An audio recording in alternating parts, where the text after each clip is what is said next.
Today's guest conversation is with the associate head coach for the Division II National Power, Colorado Mesa University, Mr. Sean McKinney. Here's episode 54 of the Baseball Forward podcast. Sean McKinney, Coach McKinney, man, you look good today. How you doing, sir? Mr. Hawley, how you doing? Man, I'm doing great. We were talking a little bit here as we fired this thing up. I'm used to seeing you in baseball attire, and you look so fantastic. And I know you got dressed up for the podcast, didn't you? Yeah, it's so what I've been doing this since I think 2014 is when I started. Just look nice at the beginning of the week for game weeks, kind of set the tone for the week, get us going. And I learned it from my dad. My dad's a pretty good dresser, and he's been in athletics for over 50 years, and so I kind of took this from him. But yeah, I just want to set the tone for the week, and it just so happened that today was the podcast, so it worked out. Perfect, man. Well, I'll say this: it's good to see you. I know you and I have a pretty long-lasting relationship at this point, so I feel like I get to talk to you on a twice-a-year basis. And every time we talk, man, we're talking about how good Colorado Mesa is doing, and kind of same old this year. I'm interested. Colorado Mesa University, for you guys listening to the Baseball Forward podcast. Coach McKinney has been at Colorado Mesa. Oh my goodness, Sean, you played 05-06, I believe, and then you got on staff after that. So man, he's been in the program over 20 years.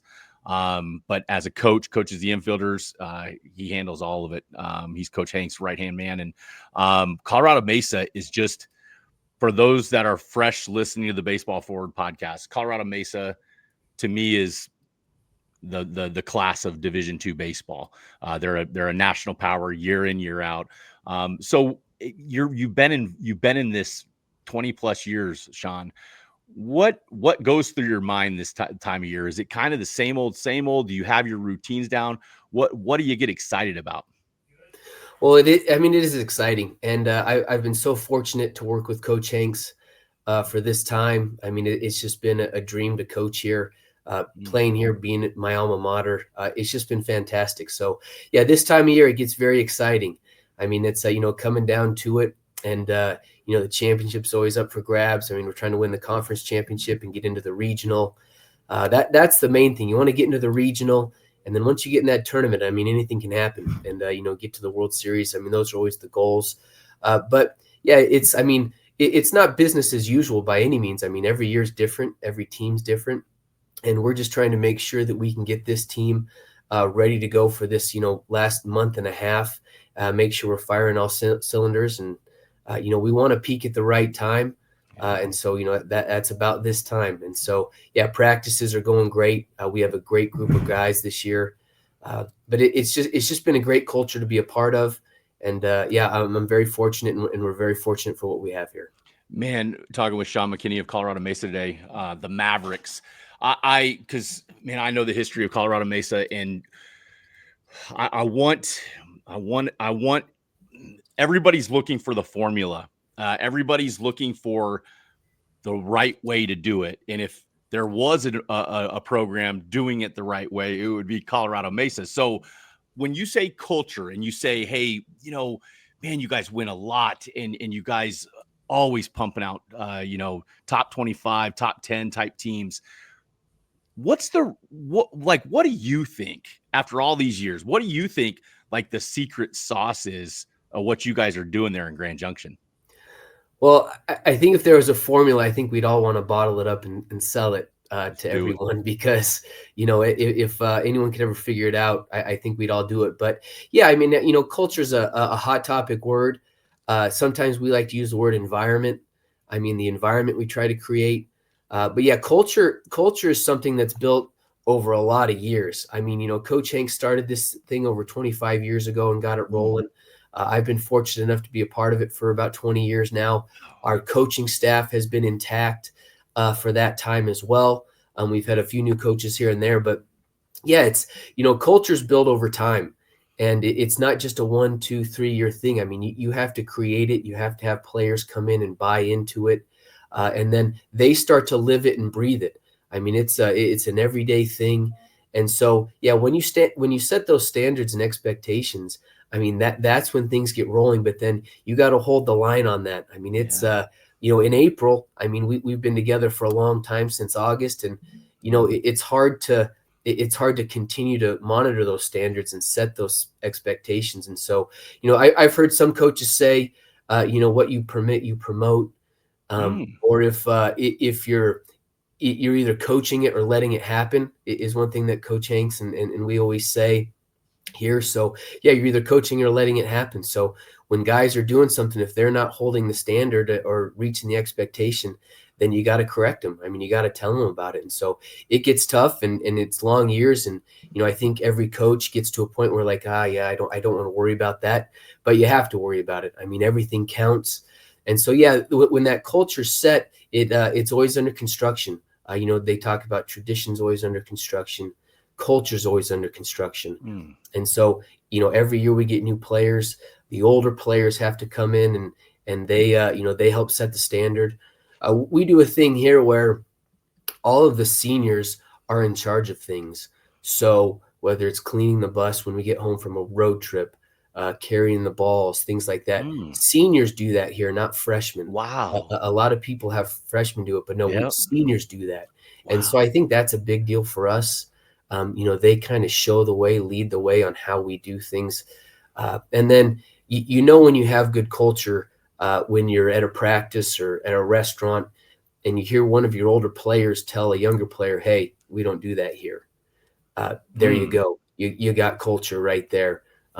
When they take the program into their own hands, it's special to them. That's when you got something rolling. And again, it can't happen overnight. I mean, it's not a 1 year, 2 year thing. I mean, you have to really work on this for several years. And so we're just so fortunate here that our coaching staff has been together for so long, and Coach Hanks has done such a great job in setting the standard and leading the way. And then we've all held the line with him, and we don't have to meet as much because we all know what we're thinking. We all know what needs to be done.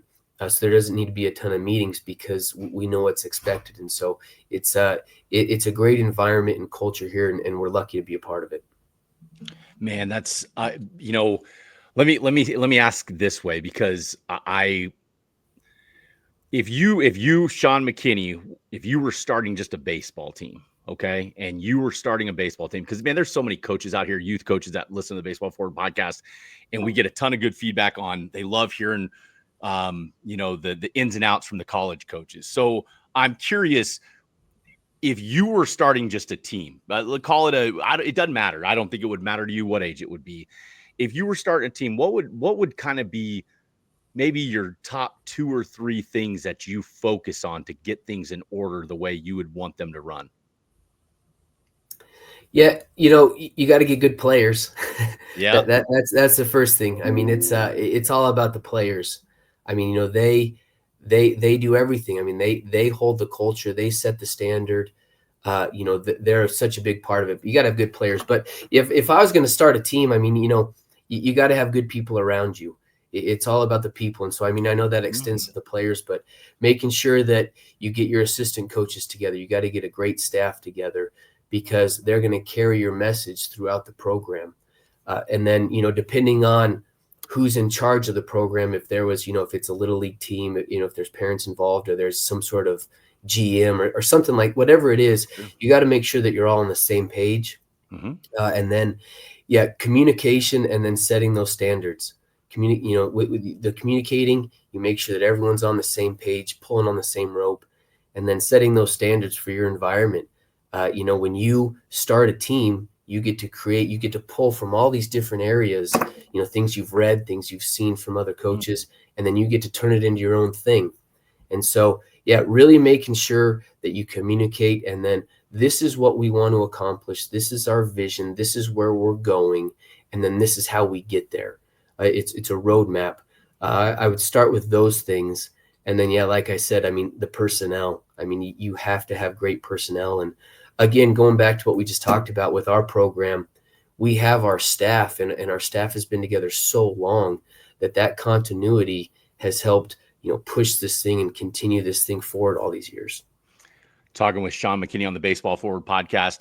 That's really good stuff. I love hearing about the communication, setting the standards. And it sounds like simple, but it's not, because Sean, Coach McKinney, you'd be surprised. Well, you probably wouldn't be, but it's surprising to me getting in the world that I'm getting in. I have a 10-year-old and an 11-year-old, and we're playing baseball and doing all that stuff. And you'd be surprised at how many people, how many organizations, how many teams, they don't have that communication and they don't set those standards. And I really would encourage anybody listening to take that advice, because man, I want to get into this with you, because as we're talking with my 10 and my 11-year-old, I was having a conversation yesterday with another coach, and the state of youth baseball right now, and the way tournaments are set up, Saturday games, Sunday games, just pitching all the time. You're seeing young guys just throwing nonstop. What do you see in the world of youth baseball? Like what do you feel we could be better at as like stewards of the game, promoting it and getting it, bringing the next generation up? Yeah, I think that overall the state of the game is still okay. Mm-hmm. It's just such a great game. Yeah. And, the more people we can get involved in it, the better. I think at the youth level, I know it's been tough lately. And I actually have some young boys coming up, and we'll have to deal with it here in a couple of years. But yeah, I think help. Everyone needs help. Everyone needs support. And so, the coaches, those coaches that are out there coaching, they're volunteering their time usually. That's and right. So what they need is help and support. They don't need criticism all the time. That's and right. Same thing with the athletes. These kids, whether they're 5, 6, 7, 8, 9, 10, 11, 12, whatever it is, the biggest thing that parents can do is support them. They need your support. They need you cheering for them. They don't need you always criticize them. They need you to be in the stands and be positive. Yes. Kids can read body language. We always say in our program, body language never whispers, it always screams. Ooh, I like that. And so, when the parents up in the stands and they're, putting their head in their hands and things like that. And we've all been victim to it. I try to work on it, but I do it too now. But yeah, they need support. They need fans. That's what they need. And so, that being said, helping the coaches out, it's a lot to run a baseball team. There's a lot of equipment. There's a lot of travel. It's an outdoor sport.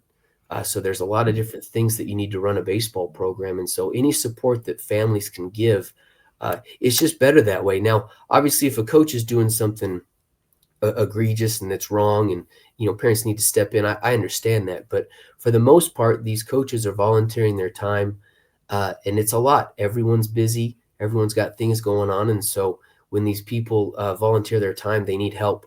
And so that support, I think, can play a big role in youth sports. And then also going back to teaching the game, everyone wants to play games.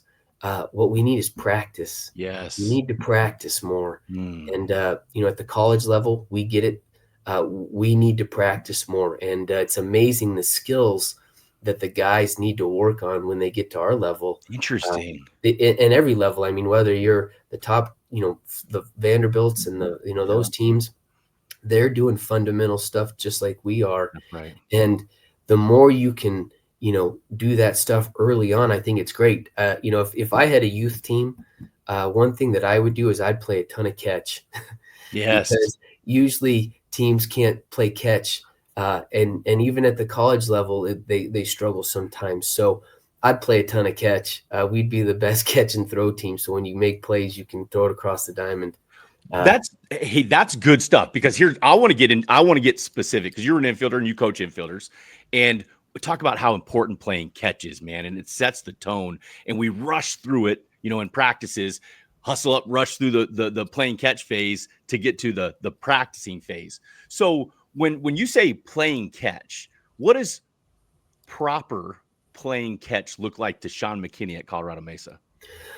Well, for us, it's a pretty extensive process. We spend a lot of time. It's somewhere over 30 minutes a day, which is, probably abnormal, but if you can't catch and throw, well, then you can't play baseball. I mean, that's the whole deal. You got to catch and throw. If you can't take care of your arm, you can't play. I mean, they have DHs now, but you can't play. I mean, we can't play you. And so you need to take care of your arm. You need to learn how to play catch. And so whether it's the youth level all the way up to us, we do a ton of band work. So, strengthening the shoulder, straightening the arm, making sure you get ready to throw. And then we have a very specific throwing progression and warm-up process that we use, where guys throw. Our guys throw every day. We throw every day. And since we've started doing that, the arms have been healthier and we've been more accurate. Now, I'm not saying throw 365 days a year. Sure. The arm needs breaks. I'm saying that during our season, during our little segments, we throw every day to some degree. And so we do a position catch, we do some athletic catch, but we're always working on playing catch. And it's a pretty long process. And even though it eats into the practice time, it's such a big part of the game. I mean, everyone knows that usually when teams lose, there's errors committed there. It's just like football, teams that commit turnovers, it's hard to win. And so when you can't pick up ground balls and throw it across the diamond or catch fly balls, and then the pitchers and catchers, I mean, if you can't play catch, you're going to have a really tough time in this sport. So yeah, whether it's the youth league all the way up to us, I would spend a large portion of time on catch play, because it's one of the worst skills that we see when you get to us. And so we spend a big amount of time on it. I love hearing that. And it gives me, I feel content to hear that, because you realize that you catch it, you throw it, you catch it, you hit it, you catch it, you throw it, right? It's the same thing over and over again. I'm curious, when you guys are throwing the baseball and you're working with your position players, are you guys really focused on good four-seam backspin rotation? Are you talking to them about grip? Are you talking to them about where are we hitting our catch partner? Where are we hitting our target? Talk me through some of those particulars. Well, I think that, yeah, I mean, holding the baseball the correct way, throwing four seams is always good. One thing we try to teach the guys, the way the baseball's set up, I actually have a baseball right here. Usually when you catch the ball, I mean, if you just give a quarter turn, you can usually get to four seams. So wherever you catch the ball, if you just do a quarter turn, you usually get to four seams. So, we talk to the guys about that. But yeah, the first part of our catch play, like I said, we do an athletic catch play, and, where we're doing different arm angles and off of different feet, and, trying to learn release points. And then once you get about 15, 20 yards or whatever that is, then you can start loosening up the shoulder. We do long toss. We play long toss every day. We think long toss is fantastic. Love it. It's how you build arm strength. And so, we do a lot of long toss, a lot of arc under the ball, getting that shoulder warmed up, spread out as far as you need to go, whether it's 100 yards is usually what people get to. The youth would be a little different. And then you start your pull downs coming back in, getting on top of the ball, really trying to get that carry. And then as you get close enough, coming back in, once the arm's really loose and you're feeling good, then we work on our position catch play. So, as an infielder, you do different kinds of what kind of plays are you going to make in the game? Yes. So, just ball and glove, working through a baseball, a backhand, turning different types of double plays from a certain distance, working relays, so get inside, you're having the ball in the glove, working to the side, working on relays, all the different kinds of throws that you're going to make in a game. We try to put those into our position catch play, so the guys can work on that. And then once they're done with that, the infielders especially, they can do some flips. You can work on some flips for those middle infielders on how they're going to flip the ball to the bag. We work on that, and we do that stuff every day. Wow. And we watch it. Usually coaches kind of check out or do other things during the catch play portion. We try to watch that.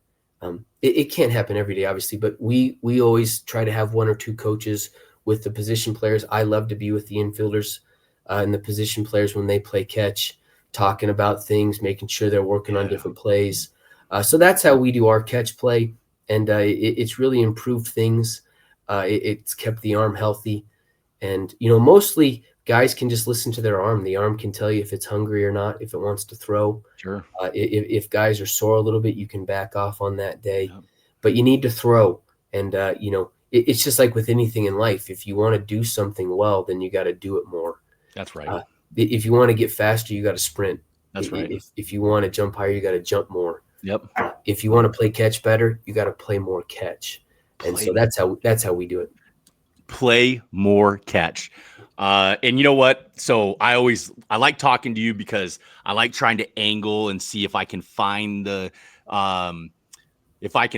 differences. And I'm picturing Colorado Mesa rolling up to the park. I'm picturing the other team not doing what Colorado Mesa is doing, even in the catch play. And I love that it sounds like you guys are super intentional with that little part of the game that has maybe elevated you guys in a different way. Is it something you guys finish up 2024 and you say, hey, this is where we were maybe a little bit weak. Here's where we want to get better. How are you guys? And then I more importantly, I want to know this. What are you evaluating? Like, what are you evaluating when you're watching these guys? Like, are we saying yay or nay to a guy if he's going to play, if he's not playing good catch? Like, are you guys, is that them building trust with the coaching staff? What's the importance of the evaluation when they're playing catch? Well, yeah, I think that, to start off what you said, the way you get off the bus, I mean, you got to be organized. I mean, you want to have a professional program. You want to be, you want to look tight. I mean, you want to look like a team. Right. We try to get off the bus as a team. We walk into the park as a team.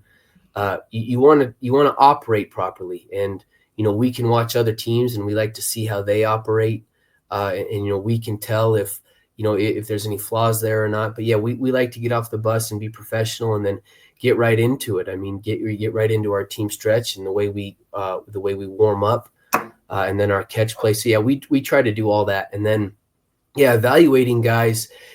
As far as like with our own guys, I mean, you got to be able to play catch, and so we try to evaluate how they get ready. When we make the lineup, Coach Hanks obviously has the final say and makes the lineup, but we usually don't make the lineup until after BP. Interesting. And most coaches do it way prior to that. Yeah. We do it most of the time after BP, and why is that? We want to see how guys are. We want to see how their mindset is, how they're attacking the day. How did they get loose? How is their BP? Were they in rhythm? Were they not in rhythm? Can you tell something's bothering them? It kind of goes back to the thing, especially on the road, but you can, I'm sure you've heard this, but everyone's on the same bus, but not everyone's on the same trip. That's right. People can be in a different mind space. And so you never know how they're going to get to the park that day and how we can improve them. So we're always just very cautious about that. And Coach Hanks does a great job with that. And so we evaluate guys' body language, how their mentality is, how they are that day. And then we make the lineup. And so, all of that plays in. I mean, everything counts. Going back to the culture thing or the environment, everything counts. Love that. And everything is transfers over. So so we take really good care with that, and Coach Hanks does a great job with that as well. Talking with Sean McKinney of Colorado Mesa baseball, just an absolute power out there in Grand Junction. What a beautiful town Grand Junction is, man. I don't know that I'd ever want to leave there if I lived there. Sean, baseball, college baseball, it's changed over the last few years, I would say, and from the outside looking in, just observations, what I hear is college baseball is getting older. It's gotten older, like at the Division 1 level, and then even at the Division 2 level. It seems like you're watching these stud programs, and the guys are the players. You're not seeing a ton of freshmen, it seems like. So I'm curious where you guys are at. If does that affect recruiting? Is what I said total BS? Is it is the game has it gotten older? Are you guys looking for in general? Are they looking for older players with more of a resume? What are your thoughts on kind of the state of college baseball, ages, and what comes to mind? But yeah, the recruiting landscape has completely changed, especially since I've been doing it. Mm, It's a lot different with the transfer portal now, yeah. and the way things have gone. We've always built our program on the high school athlete. I mean, Okay. that's how we've gotten to where we are now. Is we've been able to run it like a lot of those bigger programs, where you get those really good freshmen. You get them some playing time early. They get into your culture, and then they grow up in your program. And Love I it. think that's been so important for us, and the way that our culture and environment has been set is you want those kids to grow up in your program, because then that's how they learn, and what it means to be at Mesa, what it means to be a Maverick. I mean, you're not going to come to our tradition unless you want to be a part of it and you know about it. Let's And go. so I think, and this is across college athletics, some of that stuff's getting lost, the tradition of it, and what certain games mean. I mean, there's some big games, and when you play certain people, the rivalry stuff, I mean, it's a big deal. And so some of that's getting lost. So Mhm. I do think the game's getting older. I think that some of the bigger programs are really able to cherry pick who they want and really assemble those 1 year teams. Yeah. Uh, I don't think we're there yet, and I don't know if I want to be there yet. I know that Coach Hanks has done such a great job with helping us with recruiting, and we all sit down as a staff together and we go over what we want and what we're looking for. And I think what it is, it's a perfect blend, and that's how most things are. The way we think, anyways. You need a blend. You need some older guys, but you need some younger guys too. You need some Yep. transfers. It takes some salt and pepper. It's you can't just have all of one thing to make a good recipe. I mean, you need a bunch of different things, and so yeah, you need some older guys with some experience, um, but you have to also keep the tradition and the culture going. Sure. And so you need those young players to learn from those seniors, and then they come up and then they can send those traditions down. If you just keep getting these seniors and these transfers every year, well, they don't know all the expectations and, That's and right. how we want things. And so it's harder to get everyone on the same page. So we're into the portal a little bit. We still like the high school athlete. There still needs to be some junior college transfers there. It's a good blend. But boy, when you get those really good high school athletes that can grow up in your program, they really become part of the fabric of everything we do. And so we don't ever want to lose that. Man, I love hearing that because it's a little bit deflating, a little bit depressing as a fan of college baseball. I played and all that good stuff, and I just enjoy the game. And my hope is for the guys coming up that they have that opportunity to still to go on a recruiting visit and have the opportunity to be somewhere for 4 years. And I think we as a society, a baseball society, it's like we just it's so transactional. And I gotta believe that no matter what, that if the focus is relational versus transactional, I have to believe that's going to put you ahead of the curve in terms of a winning program. I mean, what are your thoughts on that? Well, yeah, and I think that what families need to do is they need to do research. I mean, we're doing research on the family and the student athlete. They need to do research on the program. What is the program tradition? Who are the coaches? How long have the Mm, coaches been there? What's the staff like? What's the city like? What's the campus? I mean, you need to do so much research because you can find out a lot when you just dig into some things. And so, we're doing that with the family, and the family needs to do that as well, because almost everybody nowadays, with all the information out there, people can say a lot of the right words, and sure. say, just hear what you want to hear. But you really got to find out. You're talking about being transactional or building those relationships. Look at rosters. I mean, look at the turnover. Is there a ton of turnover? Is there not turnover? Are there a lot of freshmen? Are there a lot of transfers? And then every family's different. What do you want? What are you looking for out of this? And then you can make your decisions from there. But yeah, do the research and really define, write out, what are you looking for in a university and in a program? And then really be specific about it. And then as you do your research, then you can really find out what you want.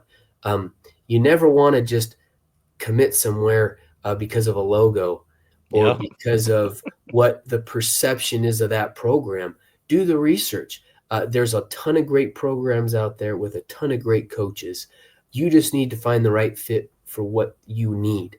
And so everyone throws some of those hot topic words around like fit and culture, but really define what that means to that person, to that student athlete, to that family, because we're doing the same thing. And really do. I just can't stress that enough. Really do the research on what you want, and then don't just really delve into it. Don't just listen to some of the hot topic words. See if they really are that way, because you can tell usually if someone's just getting used or not, or if it's a family. I mean, committing to a logo or a building or a campus, that's not going to hug you at night when you need help and it gets tough. The coaches are. The players are, the organization is going to be there for you when you need it. And so you want to make sure that you're going to a place that can provide that. I'm curious, talking with Sean McKinney in Colorado Mesa baseball today. I'm curious on the topic of recruiting. Does it, when I say it gets older, does it start later now? Like I imagine you guys are still identifying guys like as juniors. Has the process of making decisions on guys, has that changed over the course of the last few years?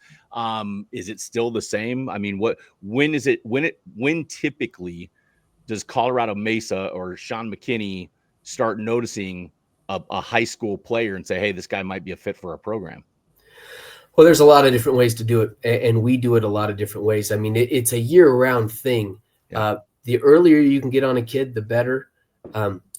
Usually when a family gets to know you earlier, they get more comfortable with you. You can begin to build that relationship earlier. I know there's sophomores in high school out there that aren't thinking about Colorado Mesa at the current moment. They're thinking about some of those bigger programs, and we understand that's not a big deal. And then as they get into their junior year, they start to hear more things and they start to learn more about people like us. And then that's when we try to contact them as best we can. Once they get through that junior season, that's a good time for us. They're really starting to understand that, hey, maybe we can't go to this big school. We got to open up our options. And then that's when we come into play. And, if you want to be a part of, a great winning tradition, a lot of excellence, and you want to play for national titles and be a part of a great program, I mean, that's when you can come to Colorado Mesa. And we have a lot of opportunity. And then if you want to play on, we have a lot of guys that have been drafted. So there's just a lot of opportunity there. So again, going back to the research, and when we can get on them as juniors, I think that's good. But then, we sign guys all the way into August. I mean, that's just the way it is now. I think that's the nature of the beast. I mean, the Major League draft is in July. Yep. So there's people that get drafted and then programs have to scramble late. So there's movement throughout the whole year.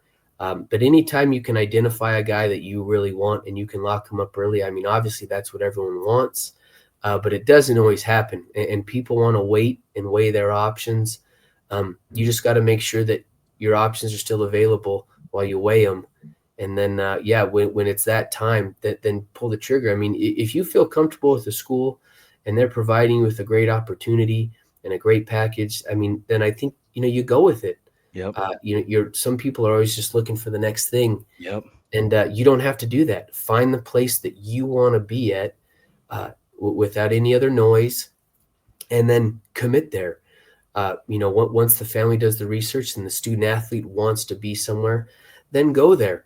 It's at the end of the day, the student athlete is the one that has to go to that campus, sleep in that bed, eat in that cafeteria. Yeah. No one else does. So all the people that can give you advice, it's fine to get some of that advice, but then at the end of the day, what do you want and where do you want to go? Do you feel comfortable with the coaching staff? Do you feel comfortable with the environment? Then go to that place. And that's how you can find a good fit. I love hearing that. I'm talking with Sean McKinney, Colorado Mesa on the Baseball Forward podcast today. Sean, man, baseball is a really hard sport, as we know, and it's a lot of failure. And I'm curious, just if you look back at your career, playing career, coaching career, your baseball life. I'm curious, when you look back at your baseball life, if you look back and say, maybe I'd have done that a little bit differently. And because I think hopefully we can learn through other people's experiences if we get those out there.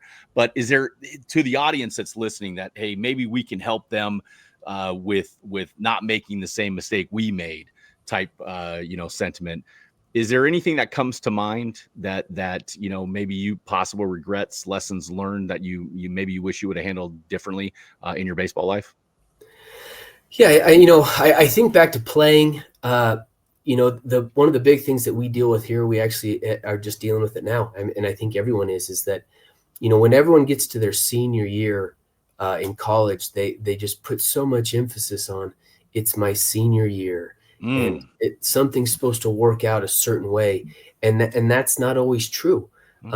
Coach Hanks always talks about this, and we're dealing with it right now, but what you have to do is just fall in love with the process of the team, fall in love with the team, wanting to do everything you can for the team. And then you'll find that you're going to succeed more. I mean, you're going to have better success if you just stop worrying about putting so much pressure on, it's my senior year. Yeah. And I think most people do that. I mean, I did that. I put a lot of pressure on myself, and I didn't need to. You just need to work hard, play hard. Everything is about the team, and then you move on from there, because not everyone's going to play their senior year. Not everyone's going to get the amount of at-bats they want or the amount of innings they want their senior year. It just doesn't work out like that. And so what can I do for the team and for, to make myself a better person, to enhance my life this year as a senior? So I think that's a big thing, focusing on the team, putting more into that than it's just my senior year. I think that can help a lot of kids instead of worrying about that. Now, that's at the college level. The high school level, we see what happens with guys. Their senior year is they kind of check out. They don't do as well in their schoolwork, or they don't take as many classes, or I've already signed with a college, and so now I'm not going to put everything I can into my high school. I've kind of moved on mentally. That's the wrong way to look at it. Do everything you can with where you are. Obviously the cliche, be where your feet are. Everyone knows that now, but really focus on what you're doing now. I mean, with your team, that's the only time you're going to be with those guys that year. And then you go on to the next thing, but put everything you can into this and then move on to the next thing, because you'll hurt your team if you're always looking over the fence at the next thing. So I think some of that as a player would help. Coaching wise, I think, always being open and learning. I think as a young coach, I put too much emphasis on certain things that aren't important. Such as, I think that, all you want to do is win. Yeah. And you're just thinking about trying to make sure that you're winning, or there's an outside perception of what's going on. And at the end of the day, that doesn't matter. That's right. You can't control that perception, and you have to coach your team. Just coach your team. And it gets hard because there's a lot of noise out there. And, for us, thankfully, there's a lot of people that are gunning for us and coming after us. And that's what we want. But you can't worry about it. Yeah. You got to focus on what we're doing here in this building, in our stadium, in our environment. And I wish I could have learned that a little bit earlier, because you can get caught up in a lot of things, and that doesn't matter. What matters is your team, and doesn't matter how much you win by or anything like that. Just, keep winning, keep growing your team, so you can be where you want to be at the end. It's when it comes to an end, man, it's hard. It's hard. And boy, it comes to an end for all of us, and it's hard. So I'd be curious, as man, you got guys that are dealing with it right now, and they're a month away from, hanging it up, which is, it's sad, but it's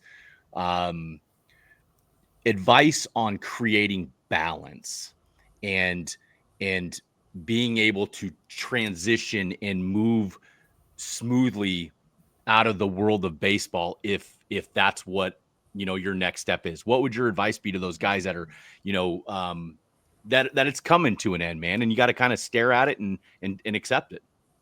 Yeah, I mean, there's no doubt it's coming. You can't stop it. And what's tough about it is baseball has been how they've identified themselves for so long. And so now all of a sudden that's going to be over. Yeah. And so, yeah, you got to make sure you take care of your schoolwork. You got to make sure that you've built relationships and created friendships Yes. with people around you. So, I mean, at our level, creating relationships with people at our institution, whether it's the professors, the administration, the athletic staff, building those relationships. And that's why, again, this is all connected, but going back to picking the right school, being at a place where you can really become a part of their fabric, a part of what that whole university is, and creating those relationships. I think that helps the transition. That's right. When they get done with baseball. But again, yeah, they put so much emphasis on the end. And again, don't do that. I mean, focus on what you're doing in the process and creating those relationships early. I think that's super important. And then, what high school guys don't understand is that when they're about to go to college, they think that it's like their fresh start and my college baseball career. Here we go. Yeah. And what they don't realize is that if they've been playing since they were 8 years old, and now they're 18, they've been playing for 10 years. And now if they go to college and then that's all they play, there's 4 years left. Wow. Their career's almost over. That's right. So you got to try to enjoy the whole thing. This isn't the start of your career. This is towards the end. Yeah, right. So make sure everything you're doing, you're putting into it. I mean, how you're treating your body, taking care of your nutrition, your sleep, your schoolwork, your relationships, practicing hard, playing hard, all those things. This is your window, man. You got to put everything into it, be 100% committed and buy into it. And you'll see that your experience will improve. That's great advice, man. That's great advice. Couple more questions and then I'm going to wrap it up. I know you got to get rolling. I'm going to be light because I'm curious. What kind of music do you listen to, Coach McKinney? Great question. I love Metallica. What? Yes. I love heavy metal. It started with my dad going to concerts when I was a kid. Really? You went to heavy metal concerts with your dad when you were a kid? Oh yeah. I went to all of them. We're up in the front row. My dad and I love Metallica. I've been to my dad and I are actually going this summer to Metallica. This will be my 32nd Metallica show. What? Dude, that's amazing. And he's been with me at 30 of them. He's missed 2 of them. Wow. But yeah, so we go to all the concerts together. Love guitar, love live music. But yeah, anything in that era. But yeah, Metallica is I have Metallica fungos. The guys know I love Metallica. So. That's dude, I love hearing that. So okay, then your walkout Metallica song would be your walkout song. What would be the walkout song? That's so hard. It's just like riff. It's just like when everyone asks me, what's my favorite Metallica song? It's like picking my favorite son. You can't do it. I mean, a great, you want, like Coach Hank says, you always want a song that has a good beat to it, and you can stomp your feet, so Sad But True by Metallica, it has a great beat to it. I even named my first son after a Metallica song. So where did you grow up because I'm curious, where did you grow up? I mean, we're the same generation. Where did you grow up to fall in love with Metallica? I'm originally from Wyoming. Okay. And so I mean, it just my dad loved it, and he introduced it to me as a kid. Wow. And then I went to a concert. I've seen Metallica. I went to Def Leppard really young, and then I just loved it. I mean, live music. There's not much better than live music in that experience. And so yeah, my dad took me to it early, and we've been going ever since. And like I said, I want to pass it down to my sons, and I mean, I named my son after a Metallica song. So, I mean, he's got to pass it on. Hey, man, I named my son after a Grateful Dead song. I know you, Ryder. So we're on the same page. Hey, Well, so what's your son's name? Ryder, Ryder. Ryder. So one of my favorite Dead songs is "I Know You, Ryder." China Cat Sunflower into "I Know You, Ryder," and I heard this, a million times. And when I realized I was going to be a dad, I'm like, I think this is it. I know you, Ryder. So I love hearing that side of you because your dad is a special. And I'm gonna wrap it up here soon. But your dad is a special human being to you, and I can tell by you're following his lead with the sport coat, the music. How important of a role has your dad played in your life? It's been incredible. I was so fortunate to have a great family, and my mother and father have been so supportive of me in everything that I've done. And yeah, my dad and I are very close, and I'm just so fortunate that that's happened. He's my dad, but he's my best friend as well. Yes, sir. We talk every day. Wow. Absolutely. I call him every day, or he calls me. We talk about things. He's been in athletics, so that was great for me to grow up with. I got to grow up in an athletic department. And so my sons are going to grow up at a baseball field, which I can't think of a better environment for them to grow up in. And so, yeah, I'm going to pass everything down. I mean, he set such a great example. And one thing that I'm really going to work on and that I've learned is the best things in life are caught, not taught.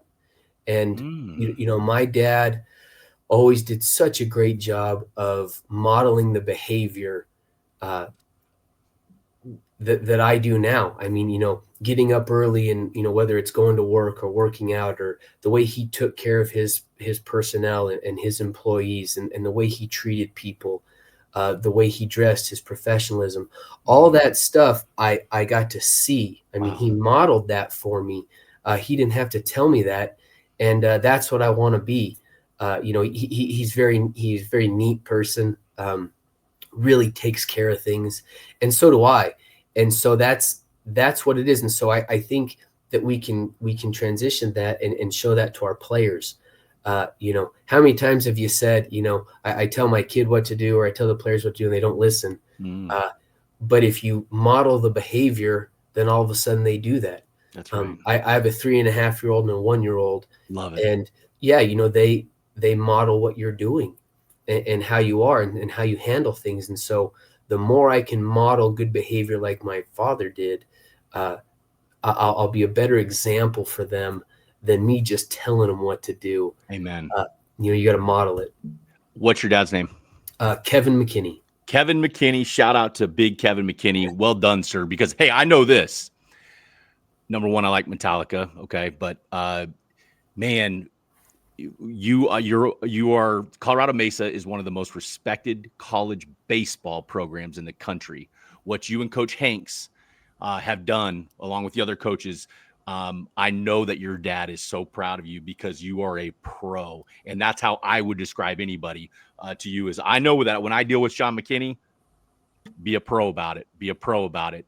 And to your point of, you caught it. We didn't teach. We caught it, not caught, not taught.